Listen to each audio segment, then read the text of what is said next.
Welcome back to Sputnik. There should be no doubt that the world is at war.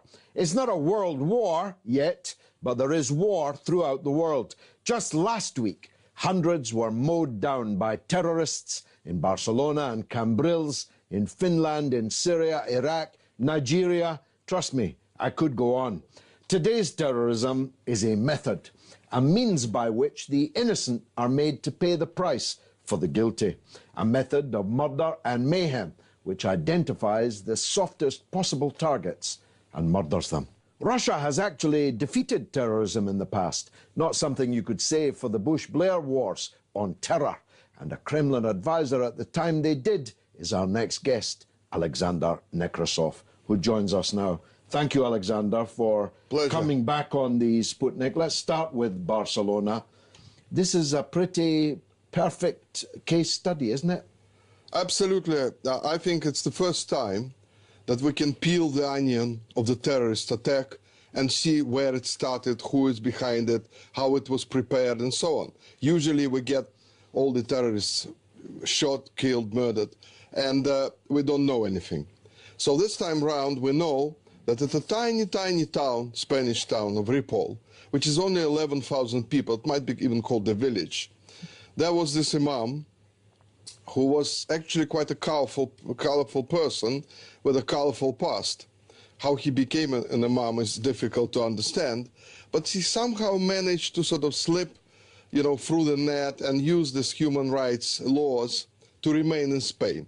So this is the man who is the brain behind both of the attacks. And what is interesting is that it appears now that the Spanish police has found that he has a direct link to the Syrian Muslim Brotherhood. Now, that is where the whole story begins, sort of from the Syrian Middle Eastern angle. What is also has come out is that the mosque where he operated from was influenced by the Muslim Brotherhood. Now, I'd like to remind readers that the Russians, you mentioned that the Russian government managed to suppress terrorism. The Russian government banned the Muslim Brotherhood on its territory. It's considered a terrorist group. Now, it has been appealing to the Western countries to do the same, but it has not been done. And although there are calls, as I understand. Now, the linkage here is that the Muslim Brotherhood is financed by certain countries, including Qatar, Kuwait, some others. And that is why one of the reasons why there is a conflict between Saudi Arabia, United Arab Emirates, Egypt, and Qatar. Now, I must say that Russia today has been covering that conflict between the Arab nations, and somehow the Western media seems to be fallen silent about it completely, if you notice that. Because they have friends on both sides, isn't it? Yes, I know, but it is interesting because, Russia did offer to help mediate, this conflict, because really nobody wants this to get out of control. But strangely enough, the Western powers are saying, well, let's not even talk about it. Let's just stop this. And turning to Saudi Arabia and Egypt and so on, they're saying, lay off Qatar. This is not a good idea. Because this is a principled conflict about, supporting extremism. Especially in Syria and now in Europe, that this strategy was not devised by this imam.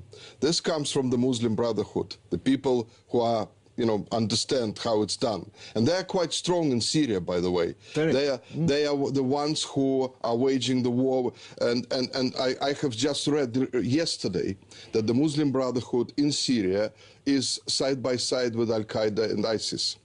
So, yeah, they're cooperating. So you see, this is a very powerful entity now. And it's not a coincidence that the Russians immediately pointed out the Muslim Brotherhood because they saw the danger in Russia for them. And that is why, and they do talk to the Western governments and tell them about this problem. Now, I think this has something to do with strategy developed by somebody else. This guy, Imam, this imam, he doesn't look like, a strategist. So you don't think it's a copycat? You think it's properly, organized? I think it was very carefully planned by somebody else, because George pointed out quite correctly, you know, he did it with drugs, he spent time in prison. Years, yeah. He doesn't look like a man who thinks, you know, in a way that is strategic. So somebody else somewhere was giving him instructions, and somebody else somewhere chose this small, I don't know, village, town, how you call it, Ripoll.